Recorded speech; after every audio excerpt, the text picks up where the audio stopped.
Hello दोस्तों, Krishna education YouTube channel पर आप सभी का स्वागत है। आज हम जो हमारे इस एसआई और दूसरे कॉम्पिटिटिव एग्ज़ाम जो भी है हिंदी के बहुत ही महत्वपूर्ण सवाल करा रहा हूँ जो आपके एग्ज़ाम में बहुत काम आएंगे। तो अब हम शुरुआत करते हैं। पहला सवाल है, वर्ण किसे कहते हैं? तो वर्ण किसे कहते हैं तो पहले का आंसर होगा कि किसी भाषा के लघुत्तम या सार्थक इकाई को वर्ण कहते हैं। तो पहले का आंसर सी होगा। वर्ण कितने प्रकार के होते हैं? वर्ण 2 प्रकार के होते हैं दोस्तों, तो इसका आंसर बी होगा। इसी तरह संयुक्तों को छोड़कर हिंदी में मूल वर्णों की संख्या कितनी होती है? तो 44 होती है संयुक्तों को छोड़कर।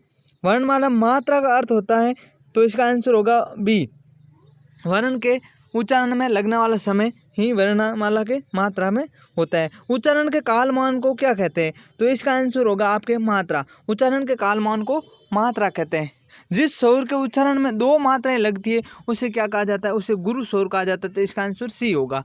ध्वनि किसकी लघुत्तम इकाई है? तो इसका आंसर होगा आपके भाषा, क्योंकि भाषा ध्वनि सबसे लघुत्तम इकाई भाषा की है। ठीक है, भाषा की सार्थक लघुत्तम इकाई कौन सी? सार्थक पूछे तो शब्द है, और यदि ऐसे ही पूछ ले कि भाषा की सबसे छोटी इकाई कौन सी है तो वर्ण होता है, मगर सार्थक पूछे तो शब्द होगा। किस क्रमांक वाली ध्वनि अक्षर ध्वनि होती है? तो ई क्रमांक वाली ध्वनि ये बी है जो अक्षर ध्वनि होती है। भाषा को स्वतः उच्चारित ध्वनियों को निर्णय किस नाम से जाना जाता है? तो इसका आंसर आपके डी होगा, स्वर के अंदर। देवनागरी लिपि में स्वरों की संख्या है तो 11 होती है स्वरों की संख्या, और मात्रा की पूल है तो 10 होती है, ये ध्यान रखना आप।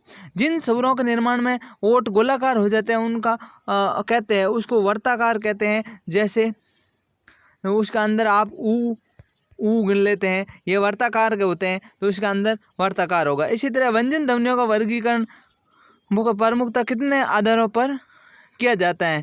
तो वह इनका वर्गीकरण 2 आधारों पर किया जाता है, ये ध्यान रखना। एक स्थान के आधार पर और एक होता है आपके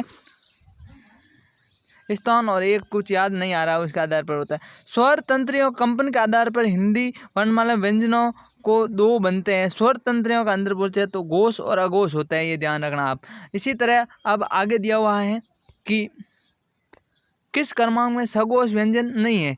तो इसके अंदर क और ख है जो सघोष के अंदर नहीं आएगा, क्योंकि क ख च छ ट ठ होते हैं वो सघोष में नहीं आते, और पीछे वाले 3 4 5 वाले होते हैं वर्ग वाले, वो सब सघोष में आते हैं, ये ध्यान रखना। निम्नलिखित में से महाप्राण कौन से है? तो महाप्राण में ख और घ आएगा, ये ध्यान रखना। पहला अल्पप्राण होता है, क अल्पप्राण होगा, ख वापिस महाप्राण, घ अल्पप्राण, इसी तरह च अल्पप्राण, छ महाप्राण, इसी तरह होते हैं।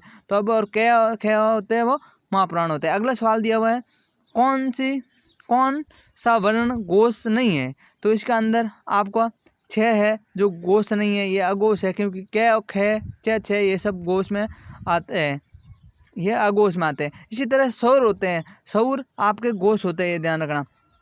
वर्ग में ट वर्ग में किस प्रकार के व्यंजन है? तो ट वर्ग में हमेशा मूर्धन्य होते हैं, क्योंकि क वर्ग में कंठी होते हैं, और ख वर्ग में तालव्य, मतलब च वर्ग में तालव्य होते हैं, और ट वर्ग में मूर्धन्य, और त वर्ग में होते हैं वो दंती होते हैं, ये ध्यान रखना। अर्ध स्वर है वे, और वे है जो अर्ध स्वर होते हैं। इसी तरह आगे दिया हुआ अयोगवा कहा जाता है। अयोगवा जिसका योग नहीं किया जाता है। संयुक्त व्यंजनों विसर्ग के व्यंजन होते हैं उनका योग नहीं किया जाता। अयोगवा जैसे अन और आहा, ये जो होते हैं ना पीछे बिंदी और ऊपर वाला, इनकी योग नहीं किया जाता है तो इनको अयोग्य में माना जाता है। ठीक है, तो इसका आंसर पीछे वाला का आंसर क्या होगा आपके?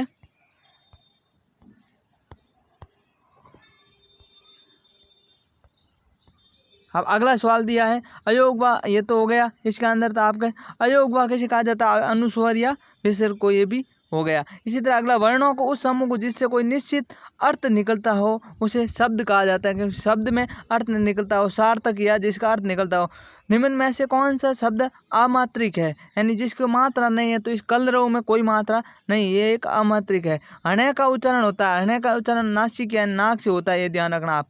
इसी तरह घ, नीचे वाला सवाल है, घ का उच्चारण स्तौन कौन सा है? तो घ है वो कंठी में आता है, क्योंकि कंठ से किया जाता है क ख ग वाले लाइन में, तो इसका आंसर बी होगा। इसी तरह हम अगले सवालों पे चलते हैं। अगला सवाल दिया हुआ है कि अगला सवाल क्या है? वह वर्ण का योग से बना है, यहाँ पर कौन सा है? अक्षय अक्षय है, ये अक्षय है, ये किस वर्ण से बना हुआ है? तो क और श से ये अक्षय बना हुआ है, ये ध्यान रखना। अब इसी तरह संकर शब्द किसे कहते हैं? संकर शब्द उन्हें कहते हैं जो दो भाषाओं से मिलकर बने होते हैं, वो संकर शब्द होते हैं। जैसे रेल, गाड़ी, रेल और गाड़ी दोनों संकर शब्द है, दो भाषाओं से मिलकर बने हुए होते हैं। इसी तरह निम्नलिखित में दंती वर्ण है, जो ते थे थे दे होते हैं, वो दंती वर्ण में आता है, तो इसका आंसर सी हो जाएगा। अगला सवाल है, हिंदी शब्दकोश में पहले आने वाला शब्द है। हिंदी शब्दकोश में पहले कौन सा शब्द आएगा? तो इसका आंसर वक्त हो जाएगा, व्यक्त, व्यक्त ये होगा। हिंदी शब्दकोश में ए किस वर्ण से पहले आता है? तो ये ध्यान रखना, बहुत ही इंपॉर्टेंट सवाल है। हिंदी वर्ण वाला में एक है जो ए से पहले आता है। कौन सा व्यंजन तय वर्ग का नहीं है? ये भी बहुत ही अच्छा सवाल है कि तय वर्ग का कौन सा व्यंजन नहीं है? तो इसके अंदर हमें दिख रहा है मैं है जो तय वर्ग का नहीं है। अगला सवाल है, भिन्न भिन्न स्वरों के मेल से जो स्वर उत्पन्न होते हैं उसे क्या कहा जाता है? उनको संयुक्त स्वर कहा जाता है, ये ध्यान रखना। कौन सा वर्ण घोष नहीं है? तो अभी मैंने बताया था क और ख को छोड़ के बाकी सब च छ ज च और छ को छोड़कर। इसी तरह कोई भी वर्ग का पहला और दूसरा अक्षर अघोष होते हैं, बाकी सब घोष होते हैं। तो इसके अंदर अभी छ है जो अघोष में आ जाएगा, क्योंकि छ छ है, दो पहले दूसरा ये अघोष में आते हैं, मैंने अभी बताया है। अगला सवाल है, किस वर्ग में री स्वर नहीं है? कृपा, कृष्णा, दृष्टि और रिवाज। रिवाज के अंदर हमको सीधा दिख रहा है कि री वर्ण नहीं है। किन ध्वनियों का अनुस्वार कहा जाता है? तो इसका आंसर स्वर के बाद आने वाली नासिकीय व्यंजन को ही अनुस्वार कहा जाता है। थे किस वर्ग का व्यंजन है? ते थे, तो ये आपको पता है, ते थे दंत में आते हैं, तो इसका आंसर दंती होगा, ये ध्यान रखना। अब इसी तरह हम अगले पे चलते हैं। आगे सवाल दिया हुआ है, हिंदी भाषा की ध्वनियों में कौन सी है जो स्वतंत्र रूप से बोली या लिखी जाती है? तो इसके अंदर स्वर होते हैं जो स्वतंत्र रूप से बोले हुए लिखे जाते हैं। अगले सवाल पे चलते हैं। अगला सवाल क्या दिया हुआ है?